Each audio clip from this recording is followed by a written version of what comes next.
Welcome back, everybody, to another TIMBP Live. I'm Perry, the host of This Is My Bourbon podcast. Thank you guys so much for being here, whether you're on the replay or hanging out with me live. I don't know. Is anybody here yet? Oh, I don't know. I don't know if anybody's here. So that's all right. We'll take some time. We'll let some people roll in. I got stuff set up a little bit late, so it's on me, you know? I don't know why I've adopted this voice either. Dramhound himself, Adam, what's up, brother? Hope you're doing well. Good to see you in the chat. Tony Bag of Donuts says, I'm here.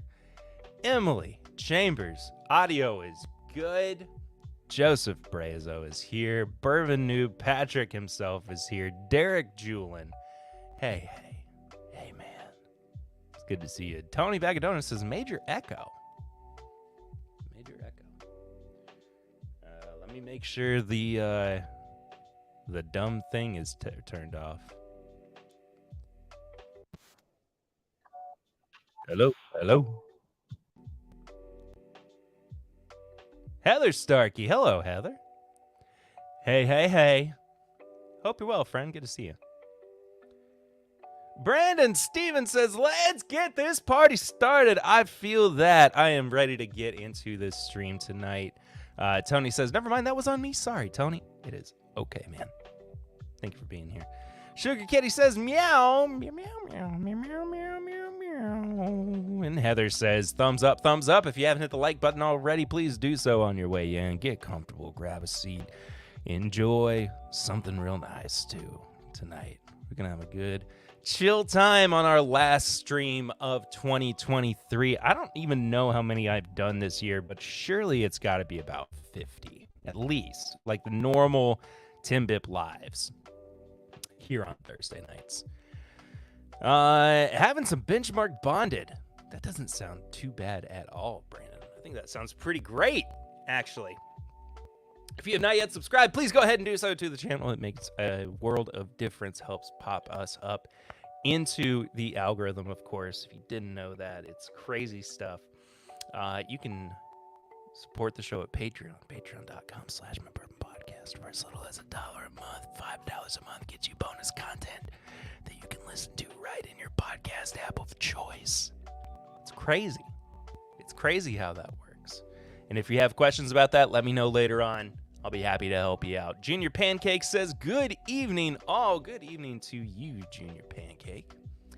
And if you would like to support the show while we are doing so right here, right now, live and in person, living color, same bat time, same bat channel.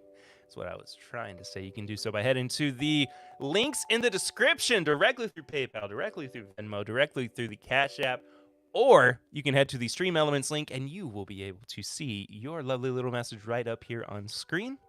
We call them Snuffy Chats instead of Super Chats because a long time ago, Mr. Snuffleupagus became the patron saint of TIMBP Live. And ever since then, we have called them Snuffy Chats.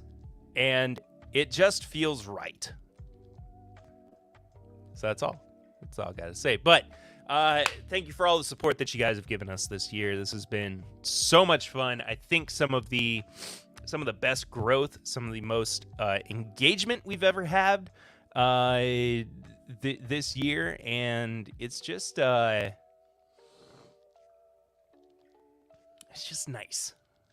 I feel nice. I feel good. I feel warm and fuzzy inside. Let's see. Dreamhound says, just wrapped up hanging with a buddy while killing a Parker's Heritage 24-year phenomenal. Oh my goodness, that sounds awesome.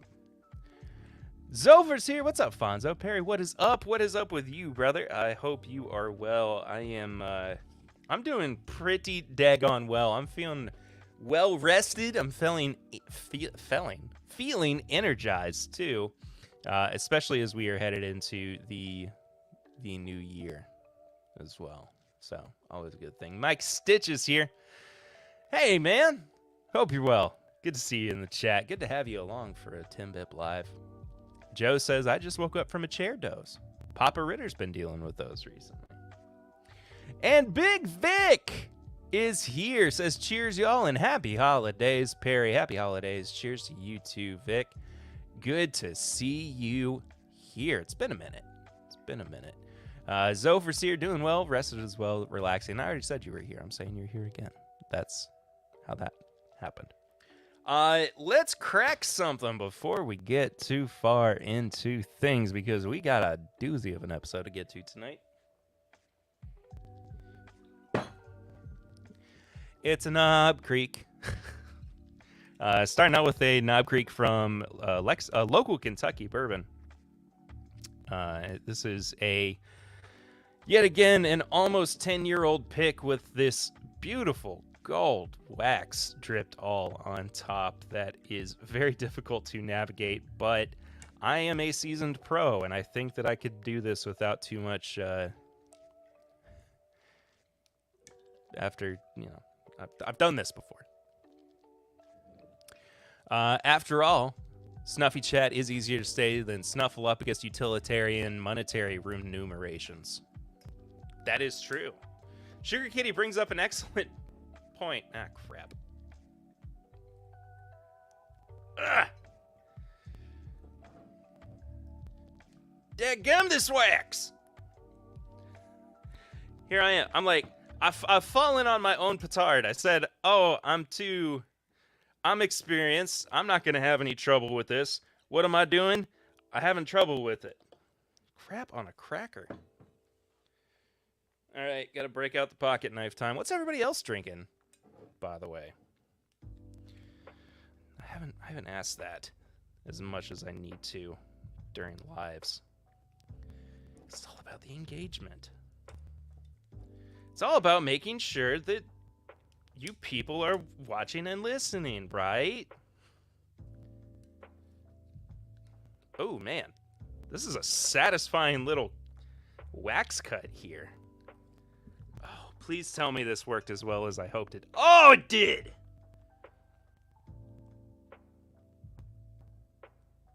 Good little wax removal. Not bad. D's Bourbons. Oh, America. Darren Sear says, hey, y'all, I'm late. You are not that late, Darren. It's just good to see you in here. Tony says, so, Perry, best of 2022 TIMBP picks in my glass tonight. This is my bourbon weekend, picking in the rain and Perry's punch with a special shout out to Riffmas a few days late. Man.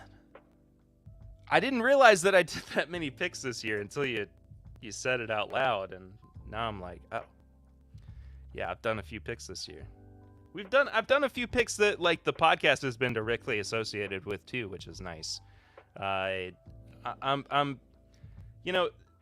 it's one of those things where every year I'm like, oh, I resolved to do more barrel picks, but every year doing barrel picks becomes more and more difficult and more selective, and so hopefully we will get to a point where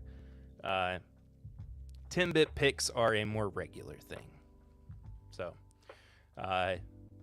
appreciate you checking those out, though. Tombo.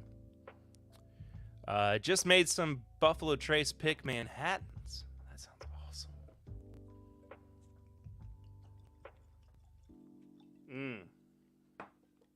Yes, sir. Let's see. Barrel date, January 18th, 2012. That was my first year of college. And selected on November 9th, 2021. So just about 10 years old. Just ever so slightly not. Junior Pancakes drinking some New Riff Total Wine pick. Mike's got a 4 Roses Small Batch Select poured. There we go. Joe says, between COVID and the ice storm, today was my first day out. Went to the grocery store and talked to real people. Good for you, man. It's nice once you get over that week of, 10 days, whatever, of having to be isolated, and you can finally reconnect with it. It doesn't even have to be people that you know, people that you have relationships with. Just reconnecting with people. Can you reconnect with people you don't know? As a larger, in a larger sense, can you reconnect with people? Just like, not necessarily like, oh, I'm reconnecting with a friend. I'm reconnecting with people. Does that make sense? I think it does. Anyway.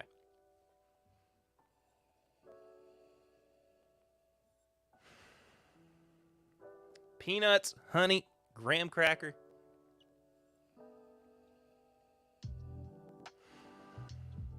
Quite a good bit of barrel influence, too.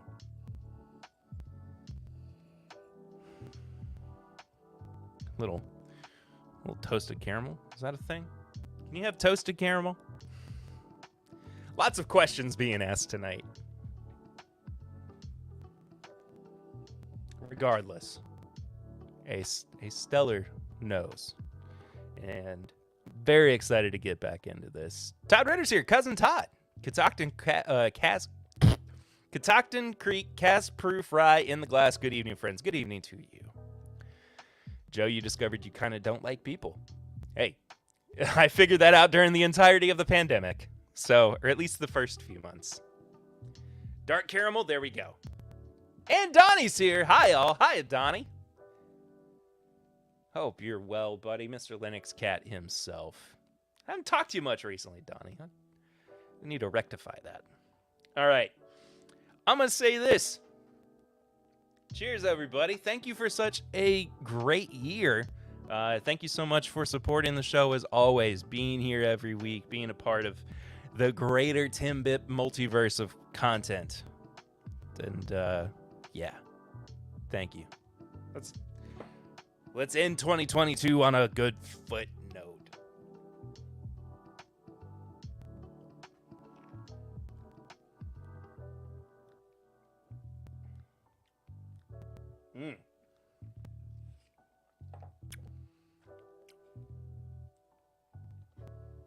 Oh, dang! Donnie, I didn't realize you had COVID last week. I'm so sorry to hear that. I hope you're feeling better, though. Tony Berovides is here. What up with you, man? I hope you're well. Oh, that's like a s'more. It's a boozy s'more, if ever such a thing existed. So I figured tonight we'd have a little bit of fun. Not that we don't have night fun. Have you had night fun recently? What a weird euphemism. Not that we don't have fun on TIMBP nights. But I wanted to keep it kind of loose, keep it kind of chill, and do predictions for the next year on an episode instead of cramming it into, or doing it on a live stream instead of trying to cram it into an episode.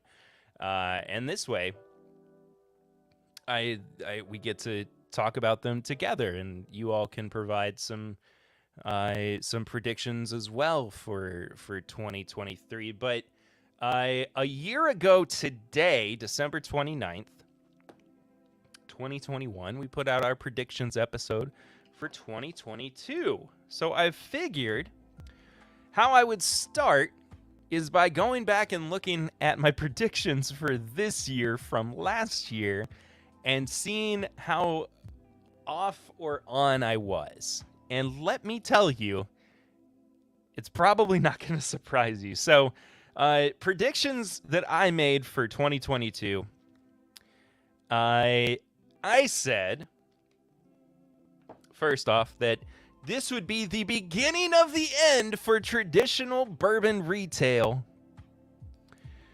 meaning that things were going to move more to an online system. Now, I don't think that is necessarily, like, I look at that and my instinct is to go, no, that's not what happened. But we did see a pretty fair uptick in the amount of, say, private picks or store picks or whatever that moved to an online space that wasn't really a thing before, if that makes sense. We saw an expansion of Keg and Bottle. We saw an expansion from Bourbon Outfitters, the folks from Justin's House of Bourbon. So it's not like, it's not this major shift that I was kind of like postulating might happen. And even then, I don't think that I was being as dramatic about it as I'm kind of implying here. But at the same time, it was kind of a 50-50. Like, yeah, I kind of got that right, but also kind of didn't fully satisfy that prediction. So in 2022, did we see the beginning of the end for retail, bourbon retail as it is traditionally known? No, I would say no, unfortunately. Four Leaf Whiskey, cheers everyone. Hello, friend. Stacy, it's good to see you. Hope you are doing well. It's been a minute since we chatted, but I hope things have been well for you this holiday season. Next on last year's predictions, distilleries fighting bottle mutilation. Surprisingly, this kind of just died out, I feel like, in 2022. And it was all kind of started with, oh shoot, I can't remember the distillery that did it at first. Somebody in the chat's gonna know. But last year they started cracking down on wax on bottles and stickers on bottles and, you know, all that crap because they were saying that it was damaging the integrity of the bottle itself. Load of horse crap, I think we can all kind of agree. But there was kind of this shift that was happening this time last year that felt like, oh, maybe distilleries aren't going to let people be fun and be creative with their bottles in the way that they had in the past. And then it just kind of just disappeared. It just farted itself into nothing. And I'm okay with that. Honestly. Like, I'm fine because I think those, you know, do I want bottles with fancy stickers with self-made wax? I mean, I just opened a Knob Creek pick with wax on it. Like, do I want these bottles to all of a sudden gain more traction on the secondary market just because they have wax or just because they have a sticker? Of course not. I don't want that at all. But the thing is, like, it's still fun. It's still a part of the game that people engage with. And so by taking that away, I think it ruins some of that ownership of what it means to be a bourbon drinker, bourbon consumer, whatever. So I'm happy that I was wrong with this, that distilleries would fight bottle mutilation in 2022. A very wrong prediction, but one that I have no problem with. So in 2022, did distilleries begin fighting bottle mutilation on a wider scale? No, of course they didn't. That's stupid. That was a dumb prediction I made last year. Gonna get caught up in the chat. I failed to say hello to Lil, one of two of our resident Aussies, all the way over in Brisbane, Australia. Chris is here too. G'day, Pepe, and all from down under. G'day, Chris. Slipped into that without even meaning to. Trev, the Bourbon Wrench himself. What up, nerd? Good to see you, dude.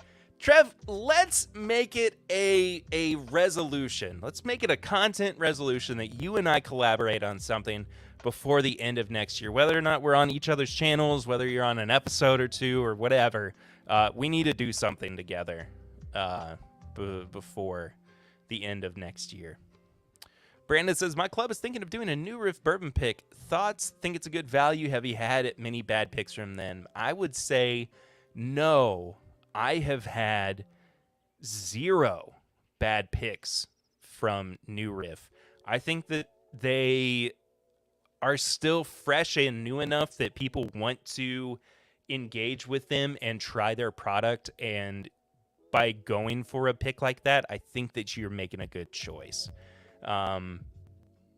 It's not the oldest whiskey. It's not the most sought after whiskey, but it's still got a place in people's hearts. And I think that's what you can bank on, Brandon. Yeah, Four Roses said, please don't. And New Riff continues to say, let's go, mother effers.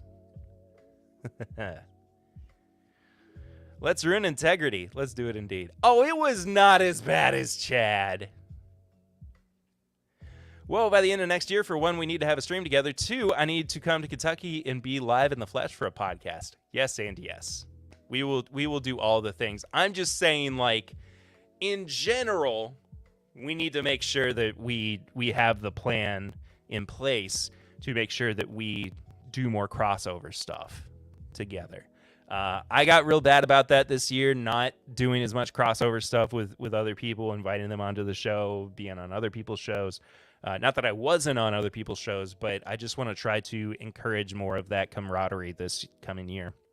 Because I think it's important, and I think it's something that we should foster, and we should encourage. All right. Prediction number 3 from 2021 for the year 2022. An easy one. An easy one. I said Stag would come back. That George T. Stag and the antique collection would come back. Yeah, of course it came back. Of course it was gonna come back. And, you know, my reasoning was like, you know, oh, it would have been fun if we had kind of seen, like, you know, over the next few years, Buffalo Trace kept switching around the bottles that they were kind of having to take out of the rotation of the antique collection for a little while, seeing which one kind of came next. Didn't happen. Stag came back. Easy peasy. Don't even have to worry about it. You don't have to think twice about it. You don't have to think more than twice about it.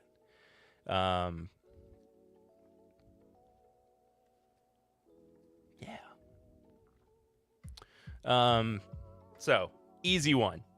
Did Stag return in 2022? Yes! Of course it did. Of course it came back.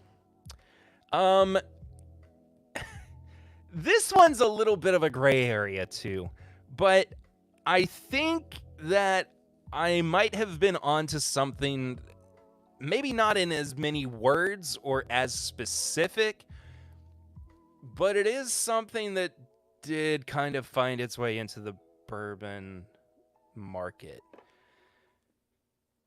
Essentially what I said was expansion of limited editions, LEs, with worse whiskey and higher pricing. Now, I don't think that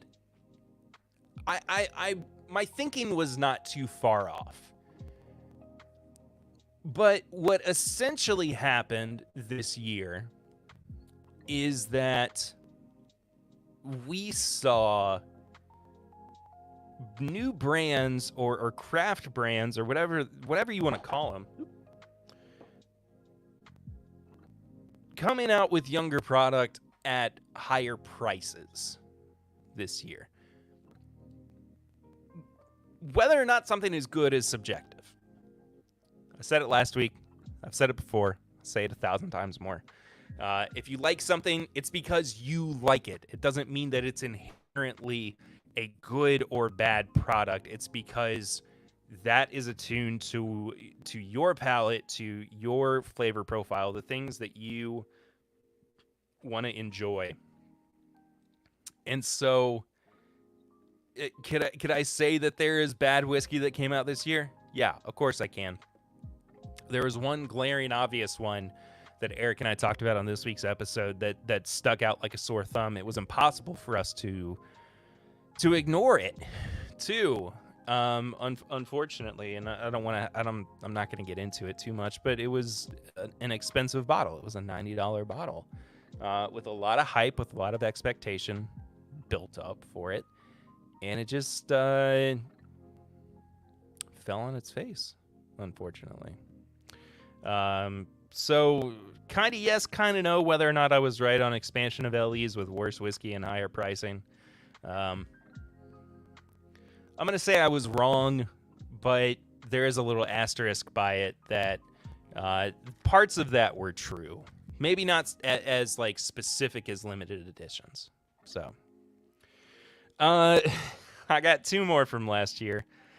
Makers continues to be the, as I put it, the shining distillery, or the one that like continues to put out the best new products, or the best products that people are kind of gravitating towards. I think I was riding so high on the it was FAE last year. I think it was those two products, especially once you blended them together, and the Maker's DNA series, which was beautiful whiskey, and I had high hopes for Makers this year, but I don't think that they quite lived up to the potential that they set for themselves last year. So, and it's again, it's all subjective. Maybe you felt like Makers was the best distillery this year. I didn't necessarily. So, in my opinion, was I right with this prediction? No, but that doesn't mean that they put out bad product. It just means that there were other distilleries that had better product. And then my last prediction, and let me grab a bottle while I'm talking about this too. Nope.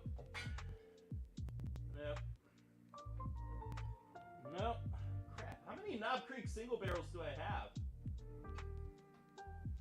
A lot. My last prediction was the bourbon bubble won't burst. Now, this is up for debate. I think every year we inch ever closer towards the bourbon bubble bursting. But that doesn't mean that it's... Chris, 500 is probably accurate, at least in the amount of Knob Creek picks I've picked up over the years. I'll say this. I think it's gotten thinner. I think the bubble has gotten thinner, and I think that we are approaching the point of no return. Not in like... We're not, I just think that the face of bourbon changed a lot in 2022, excuse me. And that we have to anticipate that sooner or later it is going to happen. And if, we keep saying like, well, as long as there's not bad product on the market, as long as there's not distilleries who are confident in what they're putting out, even though it's crap and it's expensive and all this, that, and the other. It's tired conversation at this point, and I think it's something that everybody kind of understands, but it does bear repeating from time to time. Did the bourbon bubble burst this year? No. But we are very close to things being markedly different than they have been over the past 10, 15, 20 years for bourbon. So stay on your toes, people. Things are going to get hairy, I think. If Makers ever came out with a double-digit age statement bourbon, it would break the bourbon internet. I would love for a 12-year-old cask strength Maker's Mark bourbon to be on the market. I would buy it up so quickly. I would gobble it up. I'd buy two. I'd then drink somebody else's as well. It would be impossible for me to ignore it. Chris says, I cannot wait till you Americans give up bourbon and leave it all to us over here again. I don't know if that's going to happen. The prices will drop over there then. Yeah. For sure they will. They'll drop here eventually, too. But that's going to be a while. So, the LKB Local Kentucky Bourbon Knob Creek pick, one of my favorites that came out this year. But the other day, I was in Richmond, Kentucky for a little Christmas event with some family. And I figured I'd stop in at one of my old haunts, Liquor World, which I haven't been to in a long time. But was kind of my go-to store when I lived in Richmond, Kentucky. It's about 30 minutes south of Louisville, or excuse me, Louisville, of Lexington, where I am now. And Liquor World was just kind of my go-to place. They always had a pretty good selection. I couldn't get Henry McKenna Bottled and Bond there, though. And so I had to go to the Kroger Wine and Spirits to get that.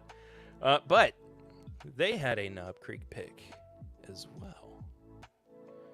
And it's called Bourbon Fanatics Series 2.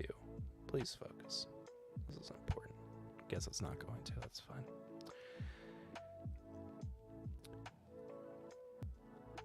This one was distilled, or barreled rather, on January 9th, 2013.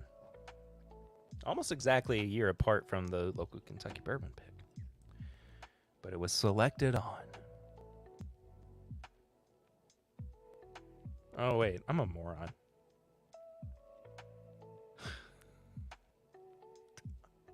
It's still 9.5 years. Never mind. Maybe they just had a different weather cycle. Selected on July 14th, 2022. I misread it last night and thought it was 10.5 years. But whatever. Aaron, which pick? Also, hello, Aaron. Good to have you in the chat. Which pick are you? The local Kentucky or the Bourbon Fanatics Series 2? The colors are fairly similar. I think the LKB pick is just a little bit lighter in color.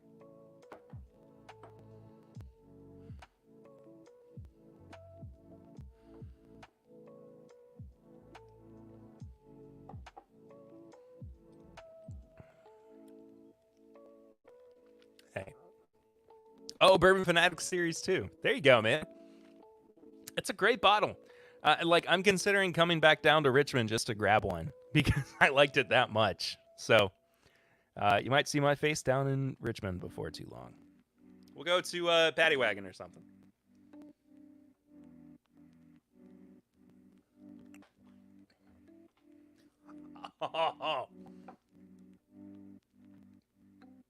Oh, it's such a great pick. It's oaky. It's got this like smoky vanilla note to it, which is super weird, but it is definitely present. There's a little bit of honeysuckle kind of in the back too. Some dried red fruit, and a slight savoriness to it as well. Such a good bottle. Such a daggum good bottle. Liquor World, you killed it. Oh, man. I have got this knot in my neck that I've had for like 3 days. Oh, it's driving me crazy. I wish Heaven Hill did not stop the old Heaven Hill tenure to focus on the McKenna. Excuse me. We had some old Heaven Hill at Jack Rose that was pre-fire beside a pre-fire McKenna tenure, and the old Heaven Hill beat McKenna's ass big. There you go.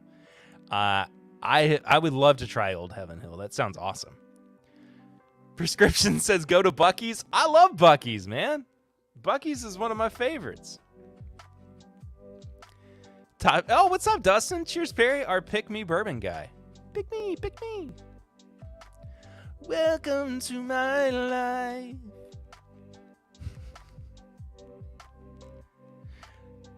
Cheers to you, brother. Hope you're doing well. Good to see you in the chat.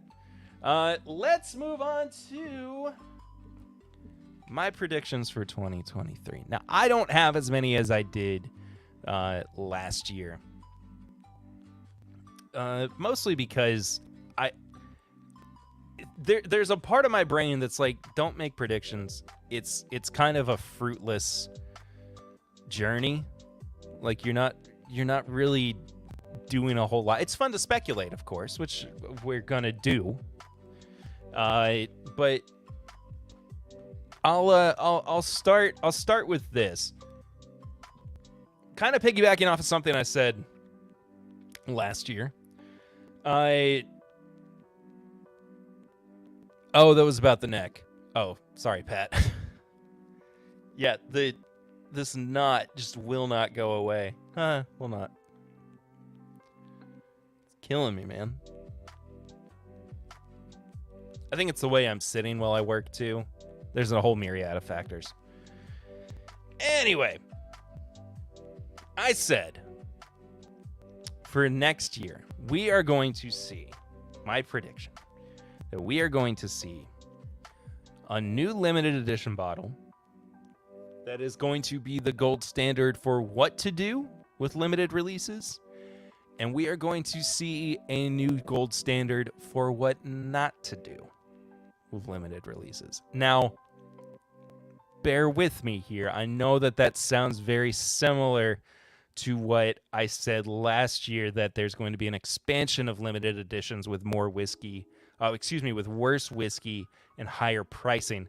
I know those two things sound similar, but there is a distinct difference. What I'm saying here is that we are going to have a new limited edition product that people are going to look at and they're going to say, that's what I want every LE to taste like. That's the gold standard. And then on the flip side of that, whether it's too expensive, whether it's just really bad whiskey,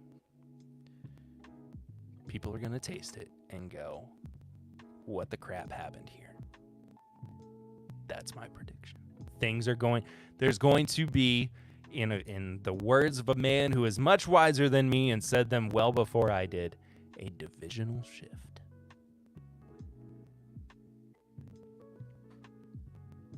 Is Pappy 23 not the gold standard of what not to do? I think it's probably inching towards that, but I don't like. I mean, maybe yes and maybe no. Because if we're talking about pricing, probably. If you're talking about an overly oaked flavor profile, potentially. But again, I mean, it's all subjective. That being said, though, I see where you're coming from. I see where you're coming from. For sure, Dustin. There was another prediction that I had last year that came true. The Aussies would invade Kentucky again, and boy, howdy did they. Dave says, everyone hit that like button. Please do if you haven't done so already. It means a lot. It helps us out. If you're still watching on the replay, listening on the replay, thank you so much for doing that. Appreciate you guys. Freddie No says, hold my beer. Hold my beer indeed. The thing is, though, that older Hardin's Creek, I really liked. The younger one, the 2-year-old one, it was fine. But for the most part, the older one was good. I don't know what he's thinking with these whiskey drop releases or with what else has he done? Little Book, I think things are kind of skewing in the wrong direction at this point, but could be wrong. Peter White, what's up, Pete? Good to see you, man. Didn't Blue Run already do the gold standard of what not to do with overrated and overpriced? Potentially. I could see that. I could totally see that.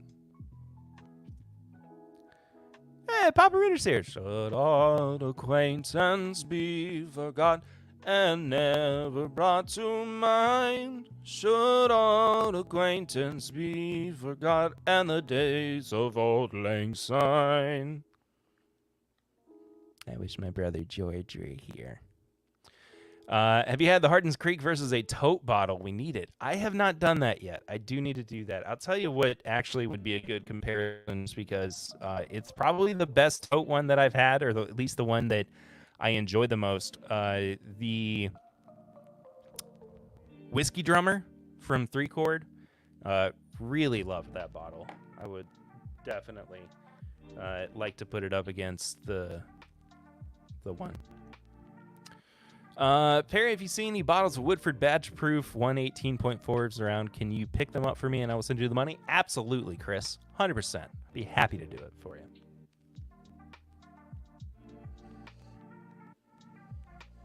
Yeah, Bourbon Fanatics pick. So good, man. Not that I don't love the local Kentucky bourbon. pick, but it's there's a clear winner, I would say. We don't need the best and the $300 tote. We need a cheaper one. Fair enough. If you have a suggestion, Dustin, please let me know. It's been a while since I've thought about those, so much of that has left my brain. It's kind of like after studying for a test at school. Like, you just kind of leave part of that behind. So, yeah. I'd love suggestions. You know what? I'm not trying to fish for samples, but if there are samples that you would like to see go up against the Hardins Creek 15-16 year, let me know. I would be happy to accept some samples. God, see, now it does sound like I'm fishing for samples, which I'm not trying to. I'm very sorry. But just if there's any that you think of, let me know. Tony says, wow, a fresh crack of Riffmas. How long has it been? 2020? Thinking about a blend with This Is My Bourbon weekend pick. Yes, it has been since 2020 that the Riffmas story was picked. The very first This Is My Bourbon podcast pick, or at least one that had our name on it. And yeah, weeks after Eden was born, after my daughter was born. So, holds a special place in my heart. Any of those totes under 200, Old Soul perhaps? 15-year Doc Swinson's, Pat says. I can send, but you have to promise to drink them. Yes. I promise I will. Why wasn't Jack Bonded at the top of the TIMBP list? Because there were other bourbons that I liked better this year. The other whiskeys that I liked better this year. I put it in my honorable mentions. I thought it was an incredible bottle. There's just other ones that I enjoyed and other ones that I felt like deserved the spots more this year. I think I've gotten the most feedback on a list that I've done this year. I think this is and it's only been out for a couple of days. So if you haven't listened yet, I'm not going to spoil it. I'll probably talk about it next week or something. But yeah, I've a lot of people have reached out about what we said during the best of episode. So let me know. Go listen to it. Report back with some thoughts.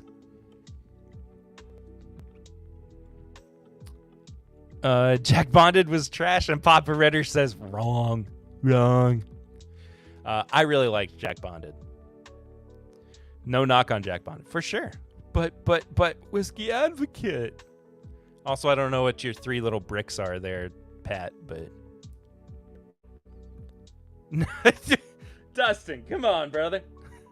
You can't just straight up call people wrong for what they prefer to drink. Come on, man. Maybe you're wrong. No, you're wrong. What's that Billy Madison quote? Or not Billy Madison. Is it Waterboy? It's some Adam Sandler movie. No, you're wrong. Colonel Sanders? Is that the Colonel Sanders line? I think it is. Opinions are like buttholes. Everyone has one and most stink. I like to say that opinions are like buttholes. You should probably keep them to yourself. Bonded sucks. I didn't realize there were so many people that didn't like the Jack Bonded. Oh well. Drink bourbon the way you like to. There you go. Papa Ritter said it best. All right, couple more predictions for the year.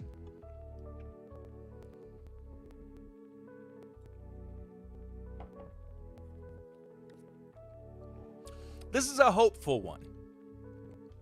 It's one that I think is attainable, especially after, and this for me, I think, this has been the majority of where my time and my efforts and my focus has gone into this year. That it's been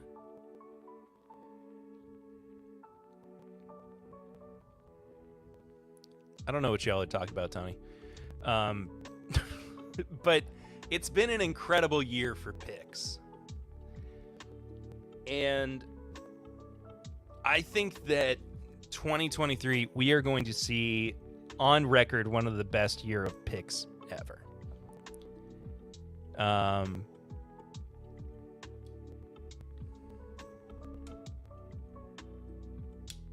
Let's put it this way. If you think Bonded is the Michael Jordan of bourbon, you're an idiot. And that's why Whiskey Advocate said it was. You can love Allen Iverson. He is an MJ. And Jack Bonded is Keith Van Horn at best. I don't think, like, it's not, I'm not siding with Whiskey Advocate here. I don't think that it's the best bourbon ever, the best whiskey ever. I'm saying it's a good product. Dustin, you're getting caught up in the extremities of it all.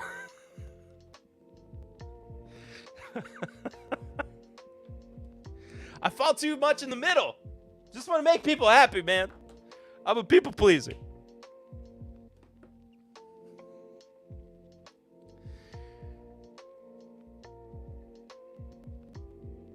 Oh, there we go. Thank you, Junior Pancake. The movie is Waterboy, and the scene is in the classroom talking about the medulla oblongata with the professor. Mama said crocodiles so angry because they got all them teeth and no toothbrush to brush them with, clean them with, whatever. Now, Donnie, I will agree with you. I do think that the Jack Triple Mash is better than the Bonded. I will admit that. I feel that. I'm just trying to defend that Jack Bonded is good. It doesn't have to be the best. It can just be enjoyable. Well, Mama's wrong.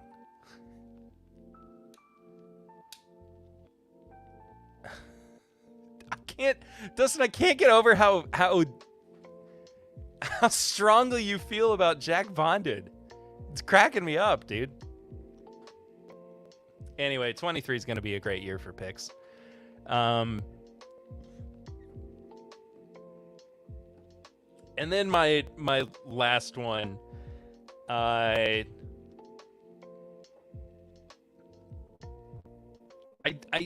like this, and it's not trying to be like, it's not trying to be intentionally vague, but I do think, like what you like, exactly, Donnie. But there is something to be said about like the thinking behind people and the way that they produce their whiskey.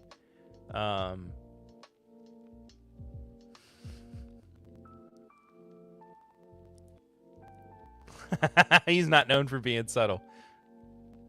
Fair enough. Show us on the bottle where Jack Bonded hurt you.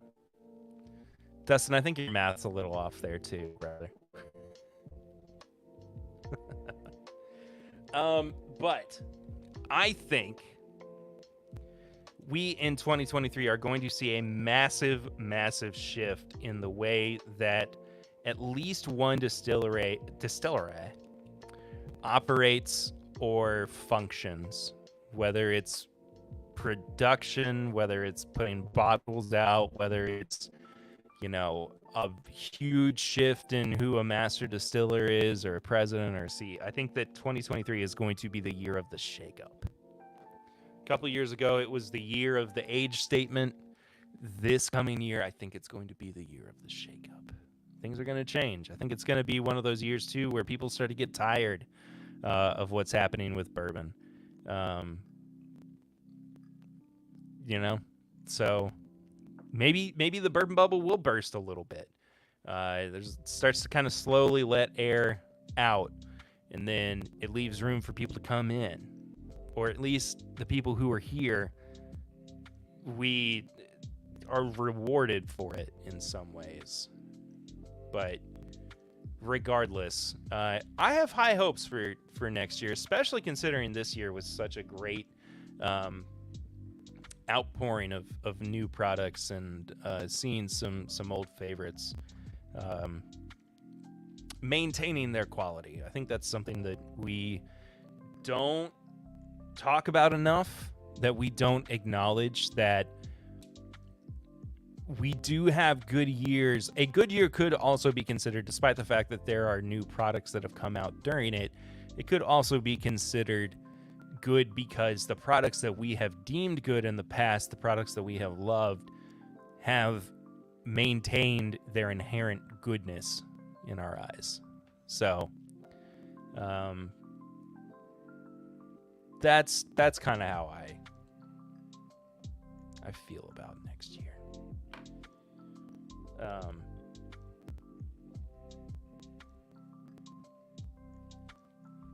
me grab a sip of water real quick. I've been talking for a long time with no water.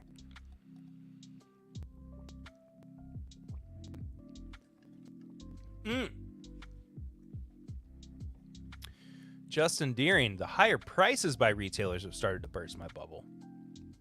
I get it. I totally get it. It's, retailers have seen that people are making more money on their own by reselling bottles than stores actually are. Rising costs of shipping, of purchasing, buying, all that stuff. So it makes sense. It totally makes sense why that would happen. But I get it. I'm not immune to how sad that is and how frustrating it is for everybody. So go back and listen to our consumers versus retailers episode, from a couple weeks ago. We talk all about that. But yeah, everything is getting expensive, Darren. You're not wrong. We're seeing auction prices coming down fast on anything but high-end bourbon, and even Pappy is falling fast on secondary. It's true.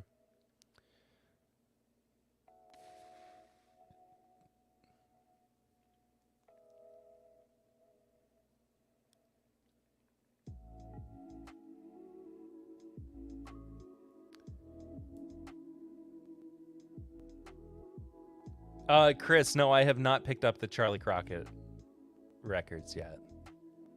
I genuinely haven't had time to. For the record, I have not had the domestic release of Jack Bonded. I was just trying to make a joke. You're good, brother. It's all good. What's next up in your glass, Perry? Well, next up... Hold on.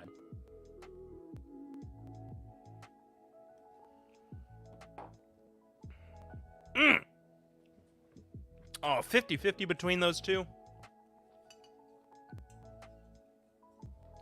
Real good.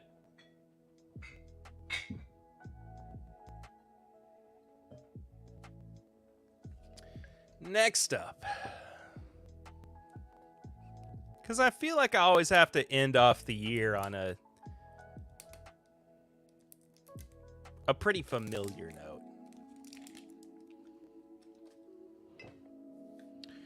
It only made sense for me to crack open and dive into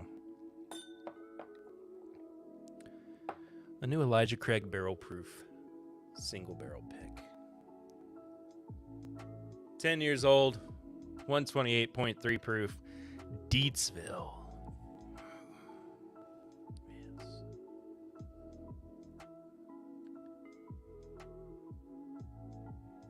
I found the Jack Bonded did make my butthole smell better. There you go. ECVP, Elijah Craig Very Proof. See you next time, you're... golly, I can't speak tonight.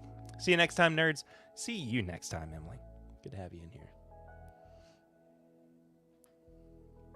All right.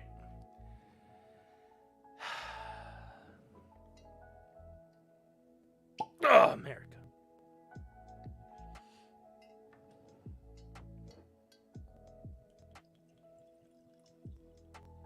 So I guess I need to ask you all, too, because of,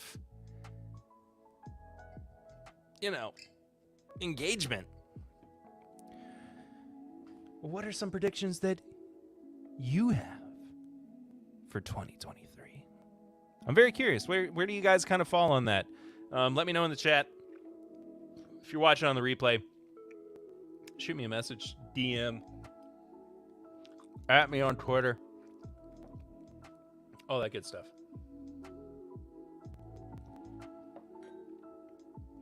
Because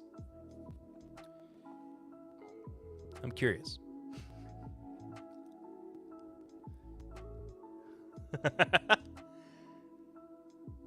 Mr. Poopy Butthole agrees. It's Mr. Poopy Butthole. I was in too big of a hurry to type it before you said it. Totally fair, Riley. All good. Oops. Chris, you did give your prediction earlier that you guys are going to be back in mid-August. That's early. That's so early for you guys. I'm so happy about that, though.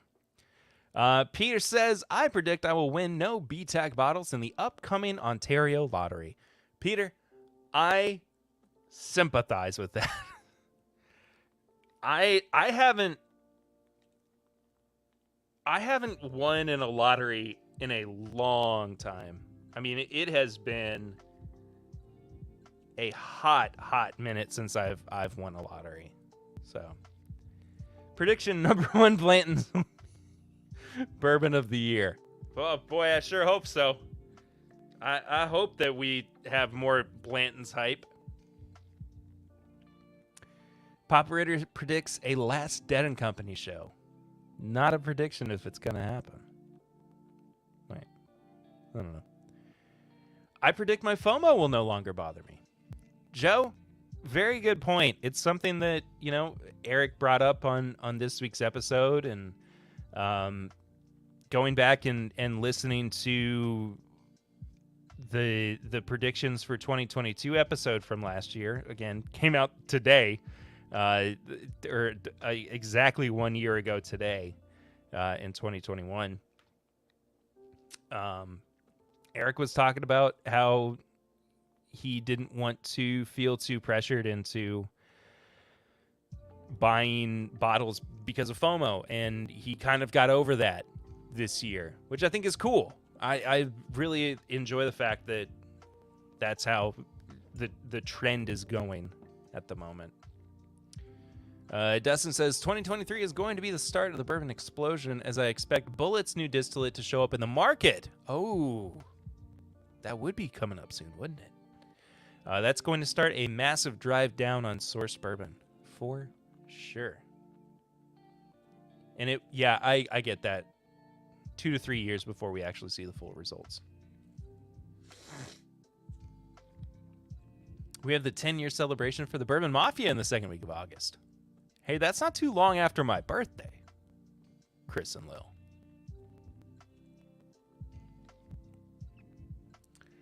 Tullyweeds, good to see you, brother.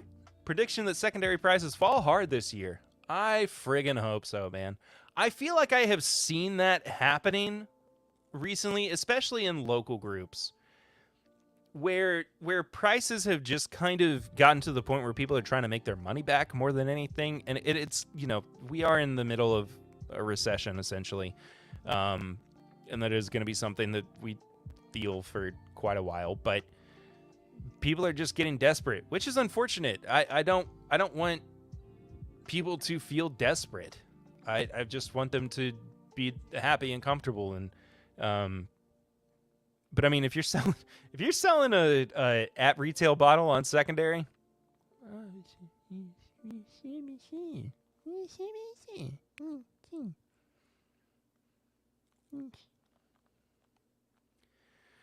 Junior Pancake, I would predict I will once again spend too much money on bourbon. Amen to that. Pat says, I predict the first annual TIMBP Golf Classic will end in a wrecked golf cart. You know what sounds great? Not doing that.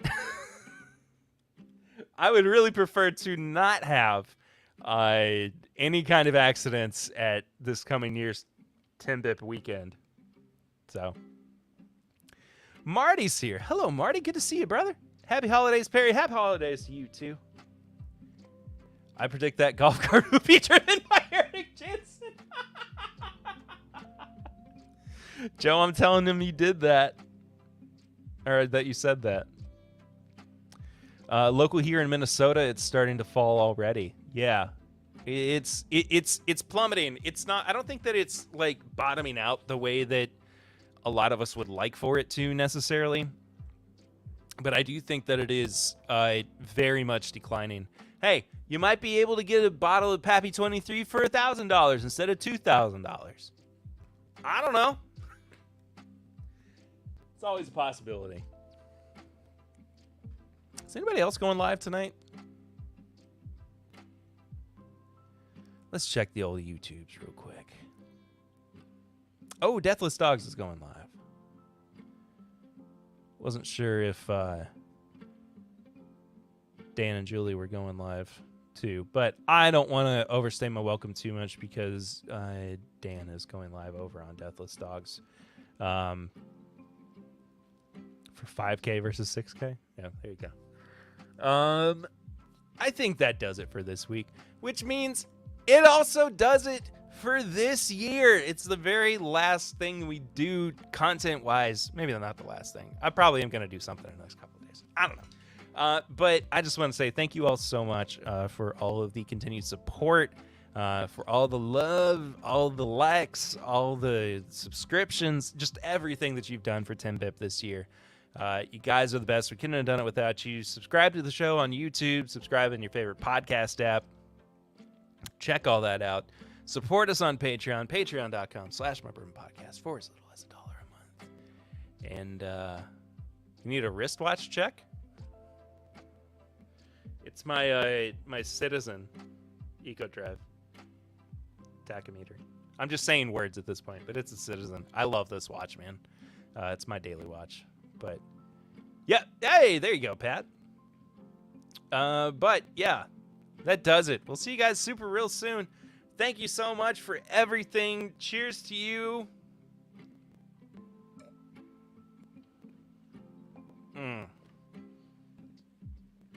Oh, that's good.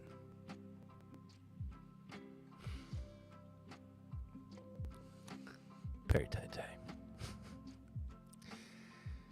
See you guys in the new year. Until then, I'm Perry, and this is TIMBP Live.